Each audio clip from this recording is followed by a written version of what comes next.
Namo Phat, good morning. Thank you for joining me for a daily practice check-in. Listen, listen, listen. This beautiful sound calls us back to our true home.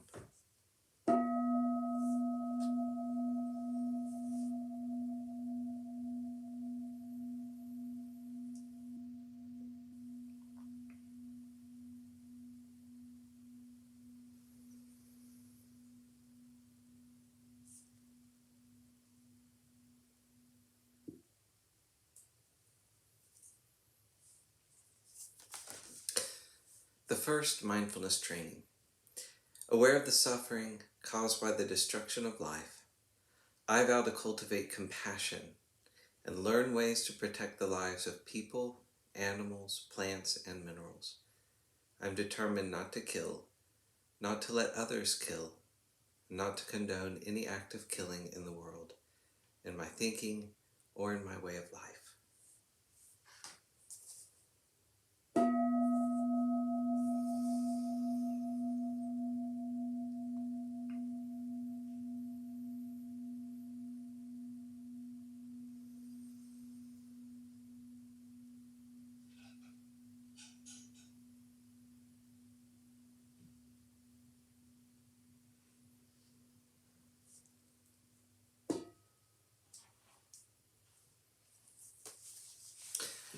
Our Dharma reading today is by Lungpo Pasano. It's called Lungpo Cha's Approach, and this is from Beginning Our Day by the monastics of Abhayagiri Monastery. Student, I've heard that in the beginning, Lungpo Cha used to lock the doors of the Dhamma hall during the all-night sits. Lungpo Pasano, I wasn't there back then, but he did have us sit in meditation right after the meal in all three of our robes in the hot season. Over time, however, he came to rely more on wisdom than brute force. Student, what caused him to make this change? Lungpo Pasano, well, he learned that it was better to create the right environment for practice than to try to turn people who didn't want to practice into practitioners. He had a simile. He said, if you created a nice pasture and cows came in, they would eat the grass. If animals went into the pasture and didn't eat the grass, then you knew they weren't cows. That was his way of saying that if you create a good place for practice, real practitioners will practice. Other types of people won't practice, and there's no point in trying to change them. Student, did he ever provide similes indicating that people can improve? Lungpo Pasano, every simile has a specific point, and it doesn't work outside of that. Ajahn Chah definitely encouraged people and told them they could do it if they tried. They had the teachings, and they were in a good environment, so if they tried, they could succeed. Student, I've heard that he often encouraged people to stay in robes, even when they didn't want to. Lungpo Pasano, that's right.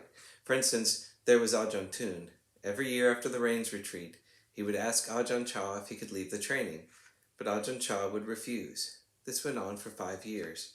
After every rains retreat, just like clockwork, there would be Ajahn Tun with his offering flowers and incense, respectfully asking to leave the Sangha. Ajahn Chah would always talk him out of it, or sometimes just get up and walk away. He saw that even though Ajahn Tun wanted to leave, he was capable of persevering in the practice. Ajahn Tun ended up staying a monk, and now he's a really good teacher in our lineage.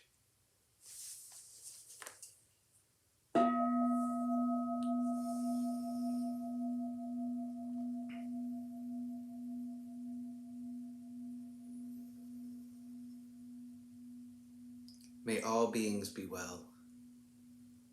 May all beings be happy. May all beings be peaceful. Sadhu, sadhu, sadhu. Thank you for joining me this morning.